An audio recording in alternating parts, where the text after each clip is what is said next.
প্রতি উইকেটেও টাইগার বোলারদের নিয়ন্ত্রিত বোলিং বেঁধে রেখেছে ওয়েস্ট ইন্ডিজের ব্যাটারদের, কিন্তু শেষ ওভারে পাওয়েলের ঘূর্ণিঝড়ে বড় সংগ্রহ পায় ওয়েস্ট ইন্ডিজ। প্রথম ইনিংসটা তাই ছিল ব্যাটার বোলারদের জন্য রোলার কোস্টার একটা রাইড, তবে বাংলাদেশের আছে জয় পাওয়ার সম্ভাবনা। টস হেরে বোলিং ভাগে পান ক্যাপ্টেন লিটন দাস, আর অনুমেয়ভাবেই শুরুর ওভারে লিটন বল তুলে দেন নাসুম আহমেদের হাতে। মাত্র 3 রান দিয়ে শুরুটা দারুণ করেন নাসুমও।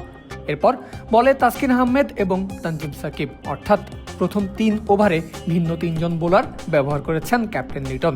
এসেছে এর ফলও। প্রথম 3 ওভার থেকে টাইগারদের খরচ মাত্র 13 রান, কিন্তু বিপত্তি বাঁধে তাসকিন দ্বিতীয়বার বলে আসতেই। ওভারটা শেষ করতে তাসকিনের লেগেছে 9টা বল, 3-4, 3 ওয়াইড মিলিয়ে মোট খরচ 17 রান। যেন খেই হারালো টাইগারদের টাইট বোলিং। কিন্তু না, পরের 2 ওভারে মুস্তাফিজুর রহমান এবং নাসুম আহমেদ এসে লাগাম টেনেছেন। মুস্তাফিজ দিয়েছেন 4 রান, আর পাওয়ার প্লে শেষ ওভারে নাসুমের খরচ মাত্র 1 রান। অর্থাৎ 6 ওভার শেষে ওয়েস্ট ইন্ডিজের স্কোরবোর্ডে রান 35। বাংলাদেশের কোনো উইকেটের দেখা নেই।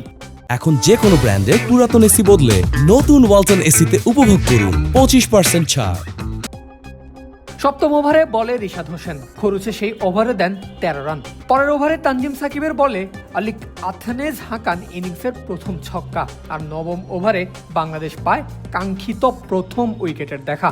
লেন্থ বলে চমৎকার টার্ন রিশাদ হোসেনের, ফলাফলে ক্লিন বোল্ড আথনেজ করেছেন 27 বলে 34, আর 59 রানে প্রথম উইকেট হারায় ক্যারিবিয়ানরা। দশম ওভারে বল হাতে নাসুম আহমেদ আবারও এই ওভারে হজম করেছেন একটা ছক্কা, ফলে 10 ওভার শেষে বাংলাদেশের খরচ 70 রান, অর্জন ওই একটা উইকেট। 12তম ওভারে মুস্তাফিজ এসে দিয়েছেন মাত্র 3 রান, আর 13তম ওভারে তাসকিন উইন্ডিজ ব্যাটারদের সেই চাপ বাড়িয়ে করেছেন দ্বিগুণ। প্রথম বলেই ব্র্যান্ডন কিং ছক্কা হাঁকাতে গিয়ে স্কোয়ার লেগে ক্যাচ দেন তানজিম সাকিবের হাতে। পরের বলেই জোড়া শিকার নিশ্চিত ঢাকা এক্সপ্রেসের। নতুন ব্যাটার শেরফান রাদারফোর্ডের মিস টাইমিংয়ে বল যেন চাঁদ ছুঁয়েছে, তবে মাটিতে পড়ার আগেই গেছে লিটনের গ্লাভসে।